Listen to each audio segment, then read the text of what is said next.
Buenas noches. Vamos a hablar sobre insuficiencia respiratoria, ¿ya? Somos pocos en la clase, pero no hay problema. Ya los médicos nos hemos acostumbrado a que haya muy poca gente.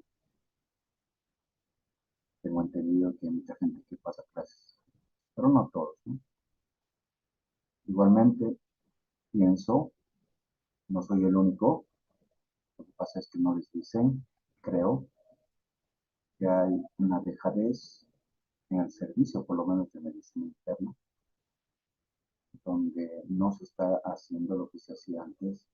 Y con el respeto vuestro, debo decirles que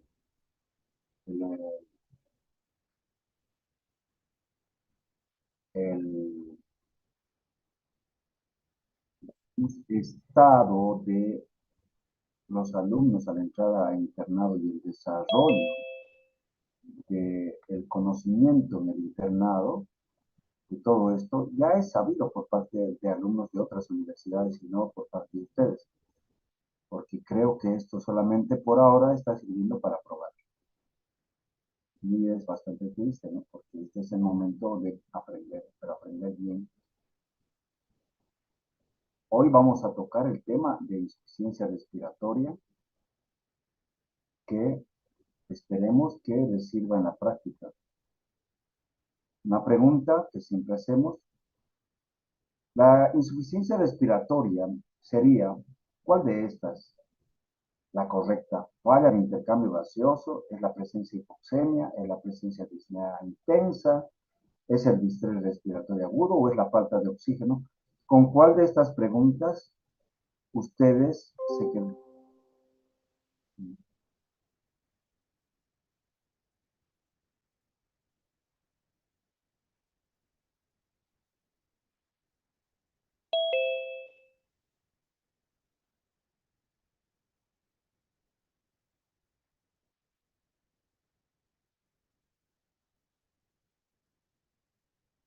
Hola, quería saber si se está viendo y escuchando bien, por favor, y si se ha entendido la pregunta.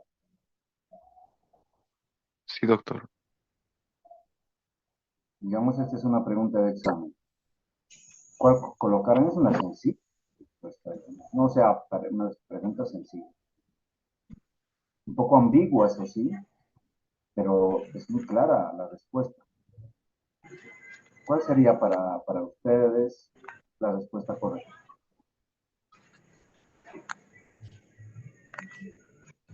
Les comento que eh, en la práctica diaria, con la poca experiencia que tengo, yo lo que veo es que la mayor parte de la gente cree que es solamente hipoxemia, falta de oxígeno o la intensa, ustedes.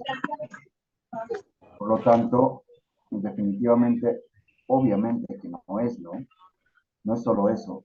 Muchos de los médicos, doctor, está muy agitado, te dicen. Y yo digo, ¿qué es agitado? Agitación psicomotriz es otra cosa. No es lo mismo que estar disméico, taquipnéico, con uso de trabajo respiratorio incrementado. Bueno, insuficiencia respiratoria para los objetivos de la clase son justamente la falla de lo más importante que tiene el aparato respiratorio desde el centro respiratorio, que es justamente el intercambio gaseoso. Yo les voy a pedir que corten su micrófono, los alumnos que todavía tienen el micrófono prendido. Gracias. Entonces, el concepto de insuficiencia respiratoria es el fracaso de la función más importante del aparato respiratorio, que es la ventilación e intercambio gaseoso necesario para atender la actividad metabólica del organismo. Y hay una pregunta importante también que debemos saber, que la cadena respiratoria no es esta cadena con la cual amarran sus motos para que no se las roben, sino esta cadena respiratoria son eslabones que van desde el cerebro hasta las mitocondrias, que van a comandar diferentes, digamos, funciones, que van a tener diferentes competencias para, en definitiva, llevar el oxígeno a que se transforme en energía en las mitocondrias. Ese es el objetivo. Si no sabemos esto, mal podemos ver que solamente el neumólogo es fisiólogo o atiende la tos, atiende todo esto. Un paciente que se hace atropellar en la calle súbitamente pierde el conocimiento y entra en insuficiencia respiratoria con pulmones normales, es intubado, ventilado, ¿ya? Y ese paciente está con fallo respiratorio, probablemente hipercápnico, por fallo del centro respiratorio, neumotásico y el centro respiratorio apnéutico. Estos centros respiratorios suelen estar estratégicamente situados, pero cuando esto está fallando por un trauma, pues el paciente entra en insuficiencia respiratoria. Lo mismo puede pasar con aquel paciente que tiene choque, un estado de choque séptico o un estado de choque cardiogénico, que aunque el pulmón esté bien, igual este paciente va a entrar en un tipo especial de insuficiencia respiratoria que en definitiva va a hacer de que no se lleve oxígeno a las células. Entonces, esta cadena respiratoria, entendida en esta forma, viene desde el cerebro, médula espinal, vías aferentes a todo el aparato tóraco-pulmonar, el fuelle tóraco-pulmonar, vías aéreas, ¿no? Está los capilares, tan importantes son los capilares como las vías aéreas y los alveolos. Tenemos que tener en cuenta esto al momento de pensar en el momento de que se pueda producir algún fallo respiratorio. Y obviamente después la sangre que se difunde por toda la economía humana va a llevar a las células, ¿verdad? Cualquier ruptura de estas cadenas del enlace de esto que llamamos cadena respiratoria conduce al desarrollo de insuficiencia respiratoria, que suele ser un síndrome, ¿ya? Que tiene como nexo común un intercambio gaseoso deficiente. Y definitivamente no podemos decir que está agitadito o le está faltando aire al paciente o no lo veo bien, doctor, está muy... Es increíble cómo no podemos a veces llegar a denominar lo que estamos viendo. Entonces es un problema mayúsculo que estamos presenciando con, entre comillas, horror los médicos antiguos, los médicos de la escuela vieja, donde tendríamos que observar y describir lo que veíamos y no ver el WhatsApp y después vemos al paciente y estamos viendo una cosa que no sabemos, ¿no? O sea, el, el doctor sabe, lee lo que la mente sabe, pero también lo que tiene que haber asociación de lo que está viendo con lo que sabe. Tratar de unir ambas situaciones que parece que se llama sentido común, que se ha perdido ahora. Y es para mí patético, dramático ver esta situación, por eso les estoy hablando en estos términos. ¿Gasometría arterial se necesita para hablar de insuficiencia respiratoria? Claro que sí, pero por lo menos saturación de oxígeno bien tomada, ¿no? A saber que la gasometría arterial, además de medirte los niveles de presión disuelta en el plasma de oxígeno, te mide la presión disuelta en el plasma de dióxido de carbono, porque puede haber insuficiencias respiratorias fundamentalmente hipoxémicas tipo 1 o tipo 2 con alteraciones de, además de hipoxemia, de dióxido, sobre todo de eliminación de dióxido de carbono, las llamadas insuficiencias respiratorias tipo 2 hipercárnicas. Todo esto, con estos valores que nosotros vemos, 60 y 45, es a nivel de 0 metros sobre el nivel del mar, en reposo en un paciente en vigilia. Hipoxemia, por lo tanto, no es sinónimo de insuficiencia respiratoria, es solamente que la presión parcial de oxígeno está baja. Concomitantemente, la correlación con la saturación de hemoglobina por parte, o sea, de oxígeno por parte de la hemoglobina, el mayor transportador de oxígeno, también va a estar baja. Hay una correlación entre la presión disuelta en el oxígeno disuelta en el plasma con la que está unida la hemoglobina. Y esta unión es muy versátil, esta unión es muy laxa, esta unión es, si quieren ustedes, dependiendo si lo necesita o no el individuo, ¿lo libera o no lo libera? ¿Tiene desvío a la derecha o no? ¿Es normal o desvío a la izquierda? Y normalmente se sabe que la presión a nivel del mar de oxígeno que suelta en el plasma es de 80. Y si está por debajo de 80, hablamos de insuficiencia respiratoria. 2.500 metros, hablaremos de 60 milímetros de mercurio. La hipercapnia o hipercarbia, que es un sinónimo, tenemos una presión de dióxido de carbono a nivel del mar de 45, y en Cochabamba, 2.500 metros. Approx 37.5.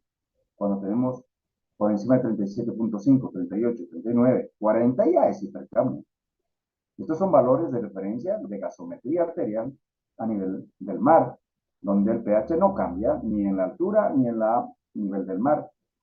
La presión de oxígeno, de dióxido de carbono, cambian, pero cambian no por las fracciones inspiradas de oxígeno, cambian por las presiones de la atmósfera, o también llamadas presiones barométricas.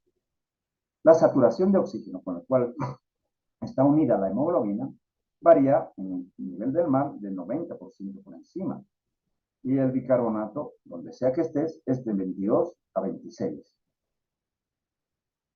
Esta es lo que llamamos la escalera,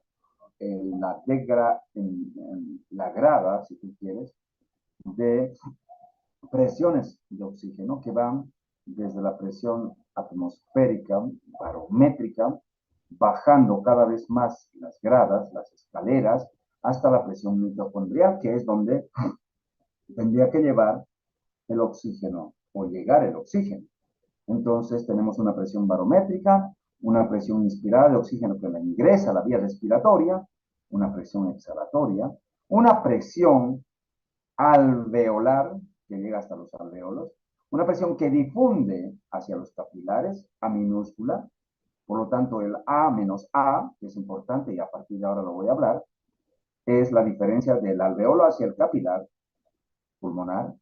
Esto llega más allá a los verdaderos capilares no pulmonares y después a la presión mitocondrial, donde va bajando poco a poco. Aire atmosférico seco, aire traqueal, inspirado, aire alveolar, arterial, capilar medio y mitocondrial. La diferencia o el gradiente alveolo arterial del alveolo acá son 10 a 15 milímetros de mercurio. ¿Se puede calcular? Claro que sí. Inclusive se puede clasificar las insuficiencias respiratorias si los gradientes alveolo arteriales están normales o aumentados.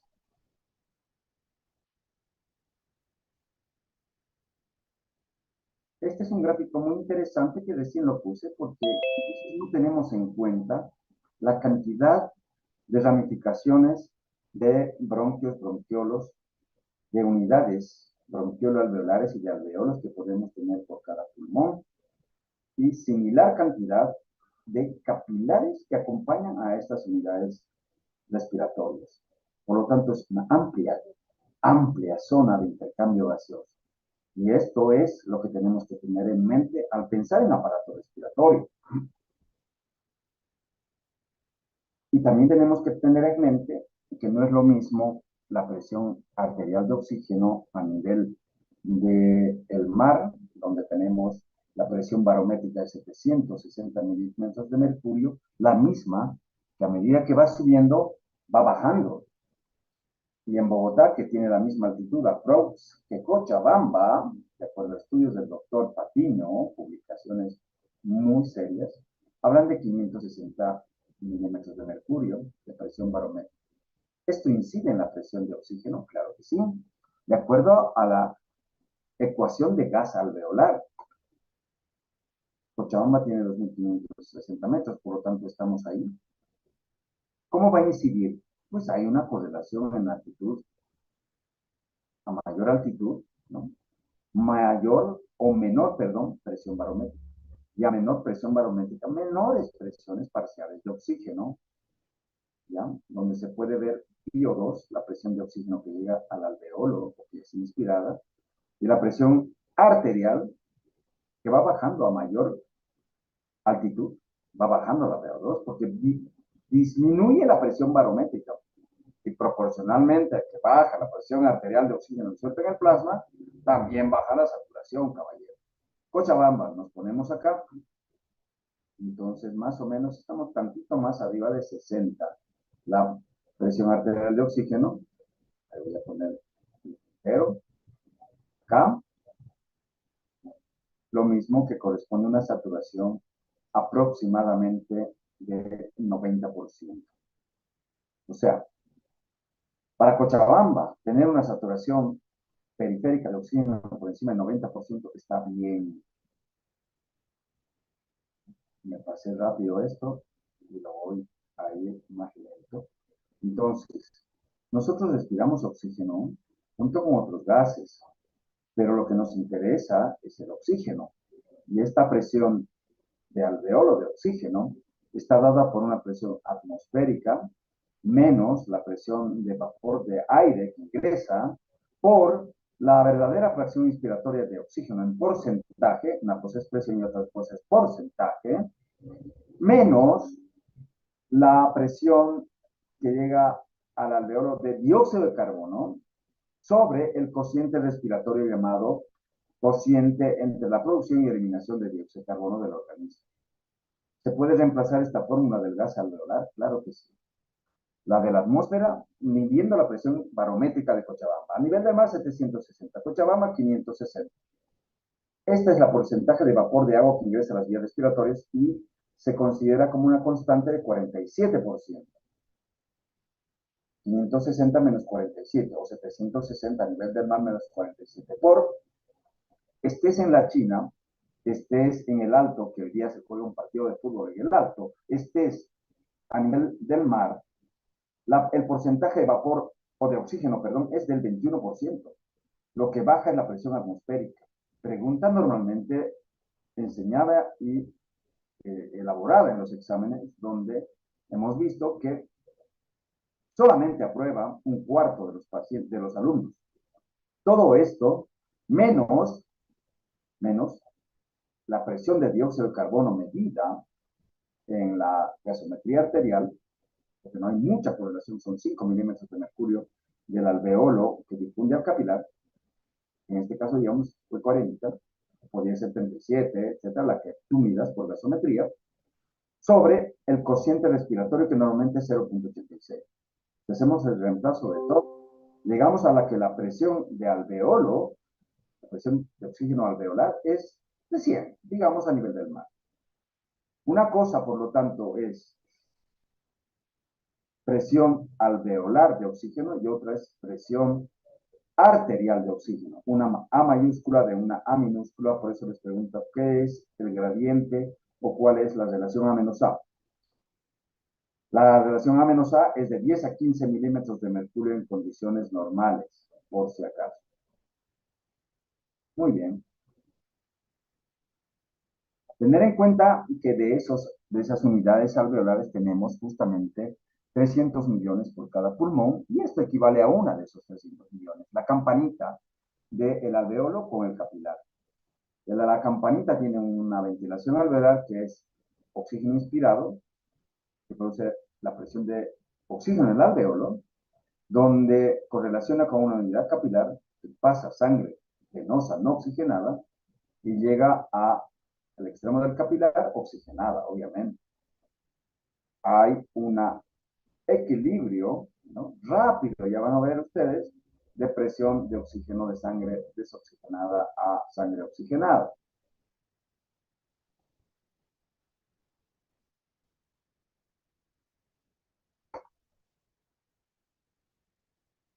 La diferencia, por lo tanto, del oxígeno que difunde al capilar es de 10 a 15 milímetros de mercurio. Es el gradiente alveolar arterial de oxígeno que debemos, y lo van a, si son residentes de neumología, lo tienen que saber, y los de medicina interna y terapia intensiva también, y los médicos por consecuencia también. Pero en la práctica utilizamos mayormente la relación PAFIO2, sobre todo en pacientes con insuficiencia respiratoria que requiere fracciones inspiratorias de más del 40%. Estamos hablando de flujos, por ejemplo, de 5 litros por puntas nasales, approach. Esta PAFIO2 es mejor que el gradiente alveolar arterial 2. Pregunta para ustedes. Entonces, para Cochabamba, teniendo en cuenta lo expuesto previamente, ¿cuáles serían los valores normales de presión de oxígeno en milímetros de mercurio? Opción 1, 2, 3, 4, 5.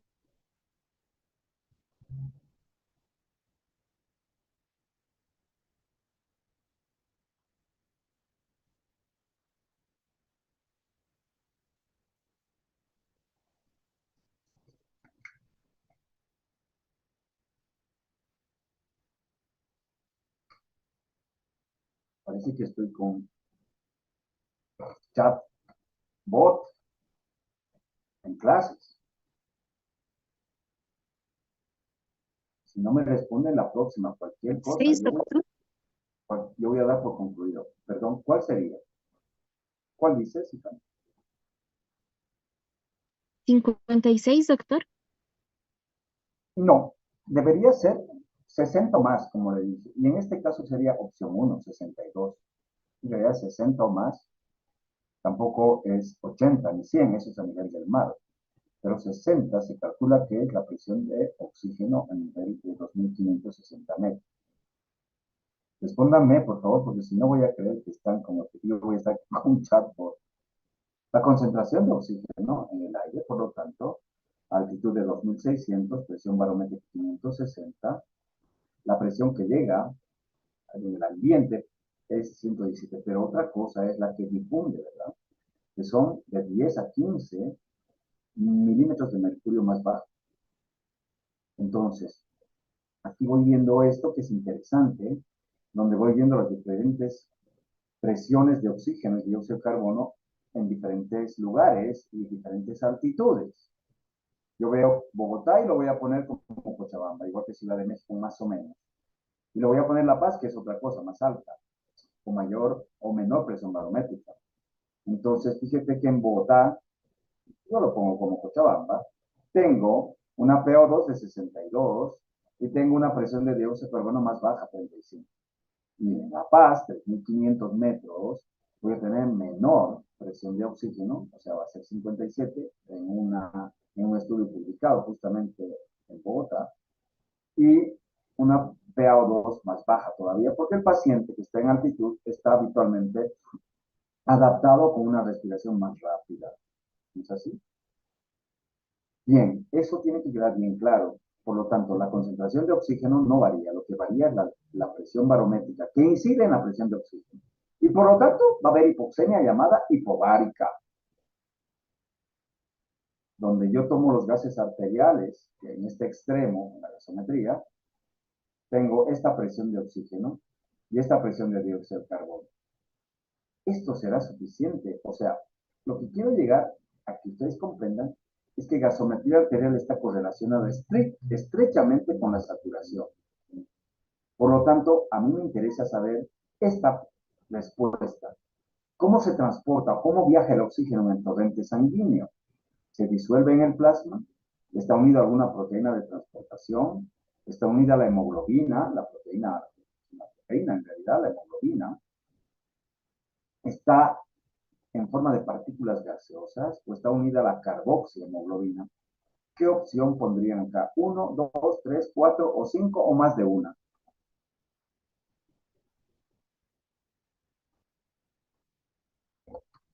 La 3. Definitivamente más del 95% del transporte está unido a la hemoglobina. Ojo, hay una mínima concentración de oxígeno por la ley de Bohr disuelto en el plasma, que es lo que da justamente la presión arterial de oxígeno. Por lo tanto, unido a la hemoglobina del 97 al 99%, y opción 1, disuelto en el plasma también. ¿Esto cómo se mide? Por gasometría, PaO2 por gasometría. ¿Y esto cómo se mide? Por la saturación, por el oxímetro de pulso, por el saturómetro. ¿Ok? Ok. Por lo tanto, tenemos a este eritrocito que además de transportar oxígeno, unido a la hemoglobina, en forma laxa, también transporta al dióxido de carbono y lo podemos ver y lo va liberando. La hemoglobina tiene un grupo hemo y un grupo globina, que en realidad son proteínas. Esta hemoglobina tiene 4 átomos de hierro en forma de ion ferroso. Cada una de ellas se une a estas bolitas rojas que son, si se satura completamente, 4 moléculas de oxígeno. La saturación completa de oxígeno en realidad no puede ser, pues, puede ser del 100%, pero no lo es, porque hay un 3% que está disuelto en el plasma. Del 97 al 99% está unida a la hemoglobina, pero hay un porcentaje de un 3% que está disuelto en el plasma. Y ese disuelto en el plasma es lo que se mide en la presión arterial de oxígeno del gasómetro. Pero en el oxímetro o en el pulso oxímetro mido ese importante porcentaje del 97 al 99%, ¿ya? Por, esta, por este principio de espectrofotometría de longitud de onda dual, luz roja e infrarroja, que tienen estos oxímetros, ¿ya? Que permiten transmitir justamente a través del pulpejo, del dedo, especialmente del dorso de la uña, que realiza todo este espesor del dedo, puede ser también en casos muy raros del lóbulo de la oreja, pero puede ser más en lugares distales de las manos y o de los pies, y permite distinguir la hemoglobina que no está unida al oxígeno, llamada reducida, de la que está unida al oxígeno. La hemoglobina reducida, perdón, está unida al oxígeno, por eso se llama reducida, y la no reducida es la que no está unida al oxígeno. Este es el espectro electromagnético de rayos rojos e infrarrojos, ¿ya? Donde generalmente los rayos infrarrojos permite capturar la longitud de onda de la oxihemoglobina. Y normalmente se hace rápidamente para saber cuál es la saturación funcional, una pequeña fórmula que es hemoglobina oxigenada sobre la hemoglobina oxigenada más la reducida por 100. Y eso es lo que realmente sale en tiempo real. Con el pulso oxímetro, que ustedes saben, hay un montón. Uno como este, el que yo tenía, uno de los primeros que llegó, aunque no crean, a Bolivia, hace aproximadamente 25 años o más. Lo tenía hasta que hace un año se arruinó. Pero hay otros oxímetros, obviamente, conectados a grandes monitores, a medianos monitores o pequeños, como este digital. No todos tienen un testeo adecuado y hay que siempre tratar de testearlos con oxímetros que son, digamos, conectados a monitores de la UTI o de procedimientos. Es importante saber que hay una correlación estrecha entre el oxígeno que está disuelto en el plasma, esta eje de las abscisas, con un oxígeno que está unido a la hemoglobina, eje de las ordenadas. Y esta S itálica justamente es la curva de disociación de la hemoglobina, que se llama, donde una presión arterial de oxígeno de 60 milímetros de mercurio disuelta en el plasma correlaciona con esto que voy a pintar en puntero láser, con una saturación de 90%. En condiciones normales, normales de temperatura, de pH y de presión de dióxido de carbono y de concentraciones normales de hemoglobina, sin hemoglobinas fetales, metamoglobinas, etc. Entonces, por lo tanto, yo sé que cuando tengo, sobre todo en Cochabamba, una saturación de 90%, por esa itálica fisiológica, sé que no voy a estar con insuficiencia respiratoria, no necesito hacer gasometría, y voy a saber que mi presión arterial de oxígeno disuelta en el plasma va a estar por encima de 60. Por lo tanto, no va a haber hipoxemia, no va a haber insuficiencia respiratoria. ¿Te quede bien claro esto? Que además hay condiciones de hemoglobinas anormales, temperaturas, que pueden estar hipotermias, hipertermias, acidosis, alcalosis, hipocamias, hipercamias, que desvían esta curva a la derecha o a la izquierda. Claro, este concepto para mí es básico cuando queremos entender justamente lo que quiero transmitir, correlación entre las diferentes hemoglobinas. ¿Hasta acá hay alguna pregunta? Es un recuerdo fisiológico antes de entrar a ver cómo se hacen los gases y todo ello, cómo se clasifican y todo ello, ¿ok?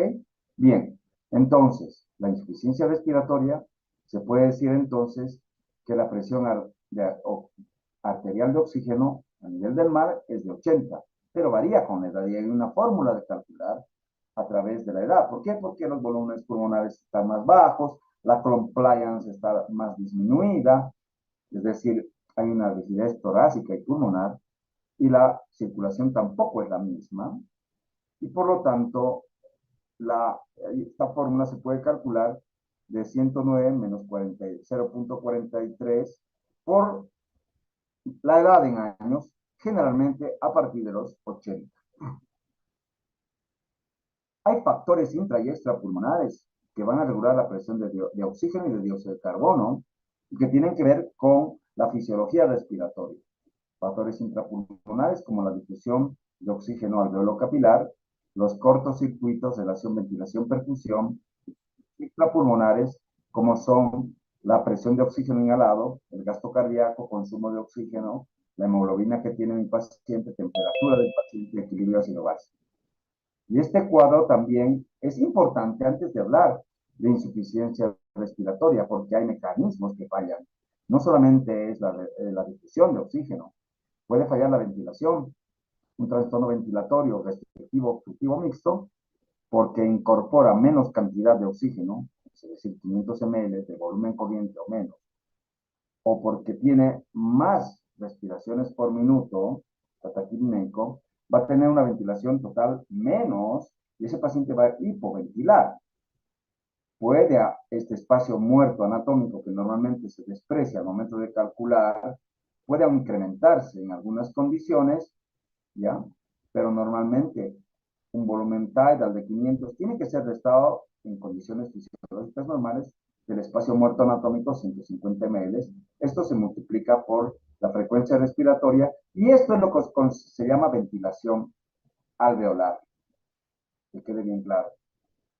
Esto es lo que eficazmente participa en el proceso de intercambio gaseoso.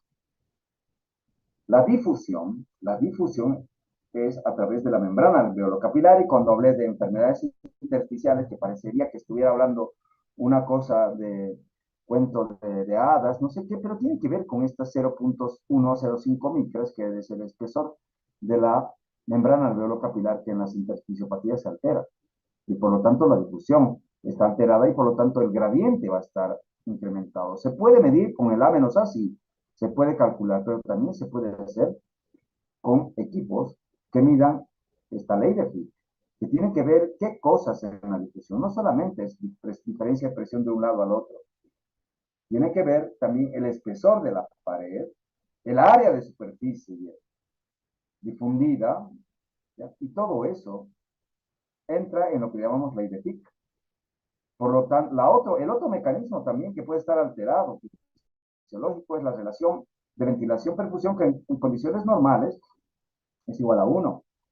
Pero cuando se alteran unidades bronquiolares, con obstrucción, tapones de moco, neumonitis, etcétera, bronquitis obstructiva, asma, EPOC, como en B, como en el gráfico B, acá, o cuando se obstruyen flujos vasculares o se destruyen capilares pulmonares, como en tromboembolismo pulmonar, en enfisema, vamos a tener alteraciones en la relación ventilación-perfusión con estas siglas. BA, ventilación alveolar, Q es perfusión por ser. Lo normal es igual a 1, acá, al medio. Pero eso es en condiciones ideales. Ni en pulmones sanos se da esto, excepto en algunas áreas, como las áreas de West, llamadas U3. Las áreas 3 que son dependientes de las bases pulmonares en posición bipedestación, que más o menos la cantidad de aire que ingresa al alveolo equivale a la cantidad de flujo sanguíneo que pasa por esa unidad alveolo capilar. A eso llamamos BQ igual a 1. Esto puede estar decreciente, disminuir en caso de alteraciones ventilatorias o aumentar, hacer una ventilación de un espacio muerto no perfundido, espacio muerto alveolar, donde se ventila pero no se perfunde y esto es un BQ incrementado. Asma, por ejemplo, acá tromboembolismo pulmonar por el otro lado, hipertensión pulmonar también por el lado creciente. Esto se da en más o en menos, en múltiples unidades alveolo-capilares, como se ve en el gráfico de la izquierda, donde hay una obstrucción bronquiolar y neumonía, BQ disminuido, o en el otro lado, donde una unidad parcialmente obstruida, parcialmente atelectásica, donde el BQ no va a ser tan intenso como en el lado izquierdo. ¿Cuál va a ser más grave? Va a ser el del lado izquierdo. Muchas unidades alveolares inundadas, como suele ser el edema pulmonar no cardiogénico del distrés va a producir shunt. Shunt significa que todo el volumen capilar que tiene que pasar por estas unidades, por estar tan inundadas de exudado, pues van a admitir sangre venosa mixta, va a shuntear sangre no oxigenada, y eso se llama distrés respiratorio agudo grave. Esto es lo que vemos cuando hablamos de zonas de perfusión ideal.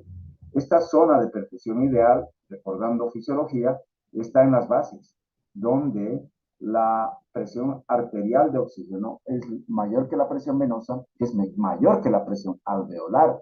Y tenemos una relación ideal perfundida por los capilares, ¿no? Que va a correlación con un volumen ideal igual a 1. Eso no se da.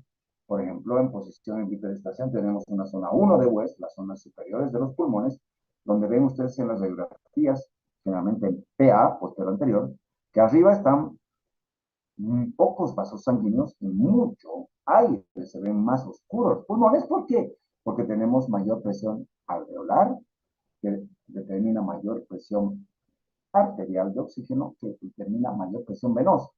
Por lo tanto, la ventilación no es óptima, es una zona reclutable, pero no es óptima. Y la zona 2 de West, que generalmente está entre el segundo y cuarto espacio intercostal en una radiografía de tórax PA, en bipedestación, que las presiones van a depender y la relación y el verdadero, la relación y la perfusión alveolo capilar va a depender si estamos en inspi o expiración. Se llama efecto cascada, donde todo va a depender si es inspiración, probablemente no se perfunda correctamente, no hay una relación óptima, y si en expiración, sí, es una zona también reclutable. Últimamente se ha hablado de una zona 4, que es la zona que parece a la, presión, a la zona 2, que es la presión bivasal en bipedestación, que es una zona llamada de presión intersticial, que también tiene una relación BQ parecida, dependiente de los ciclos respiratorios, inspi o expiratorio, que es la zona 4 de West. Para terminar esta partecita inicial, tenemos que hablar de unidad de espacio muerto cuando ventilas, pero tus capilares pulmonares están obstruidos o vasoconstriñidos. Este BQ está incrementado. Lo normal es igual a 1 y shunteado sería el paradigma del distrés, donde no tenemos directamente unidades alveolares que puedan estar parcialmente ventiladas. Es el caso del edema pulmonar no cardiogénico. El flujo vascular a un principio está normal y esta relación es igual a 0. Por lo tanto, vamos a tener un shunt. Va a entrar ese capilar sanguíneo desoxigenado y va a salir también desoxigenado. Es lo que se llama hipoxemia refractaria. Perfecto. Cuando hablamos de insuficiencia respiratoria, antes de darme 5 minutos de descanso, hablamos de las causas de fisiopatología de hipoxemia o de insuficiencia respiratoria. Disminución de la fracción de oxígeno, hipoventilación de los alveolos, alteración en más o en menos de la relación ventilación-perfusión, la admisión venosa mixta o el shunt derecha-izquierda y las alteraciones de la difusión. Y hay ejemplos clínicos, claro que sí. Y cuando vemos un paciente con distrés hablamos de shunt. Y cuando hablamos de un paciente con fibrosis hablamos de alteración de la difusión. Y cuando hablamos de neumonía, embolia pulmonar, atelectasia, hablamos de BQ, que es la causa más frecuente de hipoxemia. Casi todas las hipoxemias, o sea, todas las insuficiencias respiratorias que ingresan a los hospitales en salas, tienen alteración BQ en más o en menos. Raras excepciones son los trastornos fibróticos con difusión, raras son los distrés respiratorios verdaderos que están en las salas. Raros son los casos hipoventilados alveolarmente. Y ni te diga de las hipoxemias de altitud o disminución de la presión inspiratoria de oxígeno, donde cada una de ellas va a tener su diferente, digamos, nivel de presunción. Por ejemplo, si yo veo gases arteriales donde el gradiente alveolar arterial está normal, pero el paciente está hipoxémico, eso va a tratarse probablemente de una insuficiencia respiratoria tipo 2 por hipoventilación alveolar. La PCO2 está alta. Le doy oxígeno y corrige, corrige. ¿Dónde no corrige? En el shunt. La mayor parte de estos procesos PQ alterado o difusión van a tener un gradiente incrementado, excepto la hipoventilación alveolar. También es importante saber que la PAFIO2, índice de Kirby, que normalmente es más de 200, si está menos de 200, se calcula que hay admisión venosa mixta, que hay un shunt derecha-izquierda de más del 20%. Esto es importantísimo para entender cómo clasificamos la insuficiencia respiratoria, basada en este caso en el A-A o gradiente alveolar arterial de oxígeno, calculada por la ecuación de gas alveolar que está acá. La hipoxemia. Tenemos un paciente hipoxémico. Cochabamba, digamos 56 respirando aire, o 50. Hago el gradiente alveolar arterial de oxígeno con 560 milímetros de mercurio, digamos, y calculo. Si está elevada, que es lo más frecuente, le hago, debería colocar oxígeno. Habitualmente en laboratorios pulmonares se usa 100% de oxígeno, pero en la sala, en la emergencia, no usa 100%, le das oxígeno de 40 a 50%. Y esperas, uno se desespera porque quiere que rápidamente corrija. Y la mayor parte de los procesos leves y moderados que no tengan admisión venosa mixta corrigen en 5 a 10 minutos. Pero aquella hipoxemia que no corrige está con shunt y por lo tanto estoy pensando en un distrés respiratorio que es una cosa grave de insuficiencia respiratoria. Cuando mi gradiente está normal, estoy seguro que es por hipoventilación, ese paciente es obeso, es un EPOC, es un retener crónico de dióxido de carbono y tengo que tener mucho cuidado con administrar flujos altos de oxígeno, porque puede empeorar la situación. Si corrige, estoy ante un BQ alterado, una difusión alterada, etc. Este es importantísimo el gráfico que les quiero mostrar para darme 5 minutitos de break.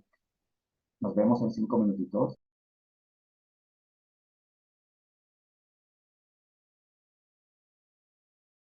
Está bien, doctor, muchas gracias.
Bien, entonces, los que no me han escuchado dónde se fue el doctor es que les dije que me esperen 5 minutos.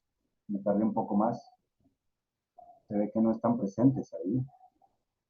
Por eso quiero pasar clases como el doctor Salfaro presencialmente.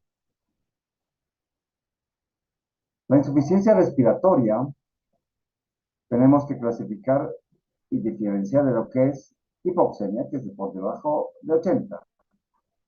Insuficiencia respiratoria es generalmente alteración del intercambio gaseoso con hipoxemia e hipercamia o hipoxemia pura.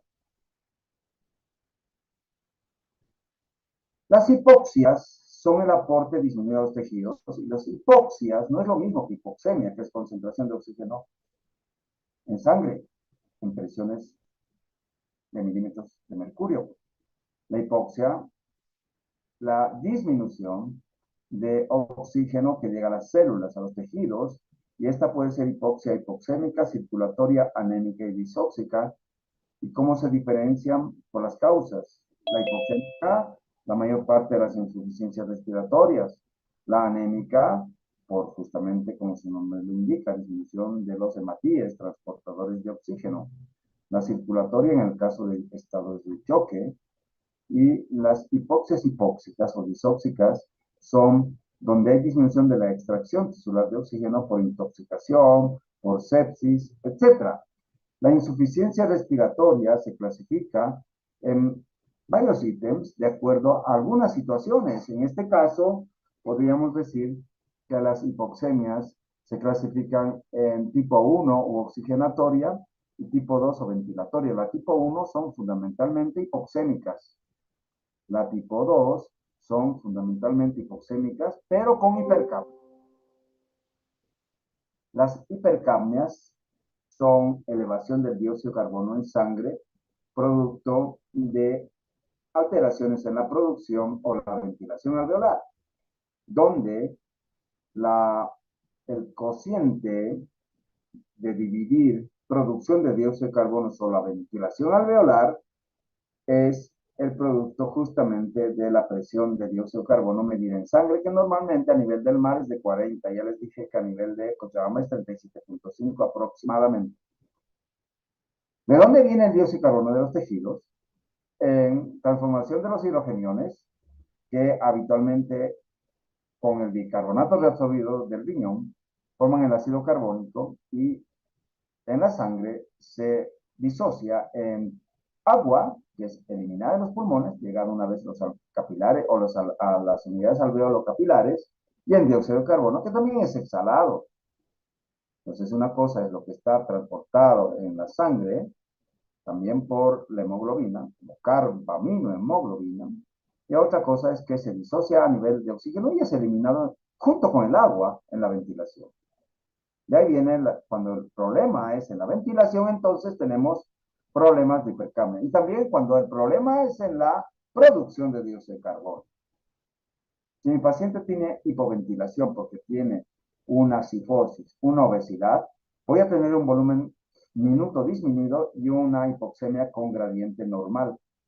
Pero también puedo tener enfermedades avanzadas como una EPOC, una fibrosis, desequilibrios entre la ventilación-perfusión, donde mi volumen minuto no está tan disminuido, está conservado, pero igualmente mi gradiente tampoco está tan normal, suele estar normal o incrementado.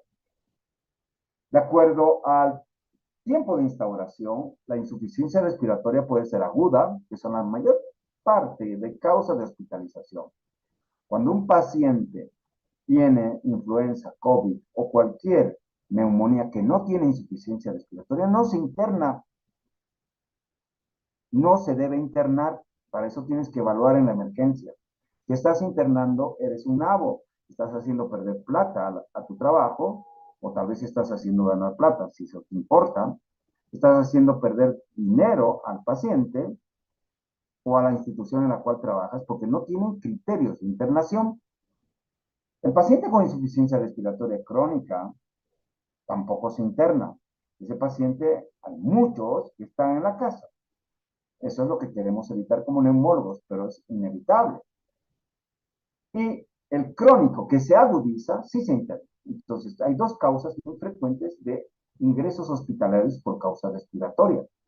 Y mis internos saben muy bien que cuando se interna un paciente con una neumonía que no tiene insuficiencia respiratoria o una crisis de asma que no es verdadera crisis asmática de hospitalización, ese médico que interna deja de merecer mi respeto. Lo mismo que una causa crónica que no merece hospitalizarse, a menos que sea para estudio. La instalación de una insuficiencia respiratoria va a ser rápida, normalmente no tiene antecedentes, puede faltar los antecedentes de enfermedad respiratoria a menos que sea asmático. Hay una mala tolerancia clínica a esta nueva situación. Hay una hemoglobina normal, no tiene acidosis respiratoria y menos no hay hipercapnia. El bicarbonato suele ser normal en la gasometría, si es que le tomaron, y tiene un estado nutricional óptimo. Lo crónico, todo lo contrario. En tu frente puede estar un paciente con insuficiencia respiratoria crónica y no te has dado cuenta, porque él no dice estar disnéico. No, te dicen, está bien, no, estoy bien. Mentira. Le pones el oxímetro y está 82 de saturación, pero está tolerando. ¿Por qué? Porque tiene hace tiempo este proceso y está compensando reteniendo dióxido de carbono, probablemente con un bicarbonato también elevado, ¿ya? Pero está esto elevado a expensas de un pH normal. Está poliglobúlico, está taquipneico, ha fumado 50 años y no te diste cuenta, pero está ahí, frente a ti, taquipneico, y él dice estar bien, a menos que ya su situación clínica haya estado desequilibrada. Habitualmente este paciente está delgado, desnutrido, está frente a nosotros. Y este crónico, una vez que se resfría, le da una infección viral, una neumonía, se obstruyen los bronquios por secreciones, etcétera, se pone en situación desequilibrada y este paciente definitivamente requiere hospitalización y puede estar peor. Según el gradiente alveolo arterial, que está elevado, son todas las causas de alteración BQ, neumonía, asma, neumotórax, PEP, atelectasia. Pero si está normal, ya les he dicho que habitualmente se llama hipoventilación alveolar, que puede ser por causa de alteración de la cadena respiratoria del sensorio, del músculo, de las vías nerviosas, en el caso de del Guillain-Barré, por ejemplo, donde hay alteraciones en las vías de conducción con desmielinización de los nervios que son efectores del proceso ventilatorio, de los músculos respiratorios, y ese paciente puede entrar en insuficiencia respiratoria con gradiente alveolo arterial normal, con tendencia a la hipercapnia, lo mismo que puede ser un paciente con cifoescoliosis avanzada, con miastenia gravis, que es otra enfermedad de debilidad del cuello tóraco-pulmonar por alteración en la conducción de acetilcolina en la placa mioneural.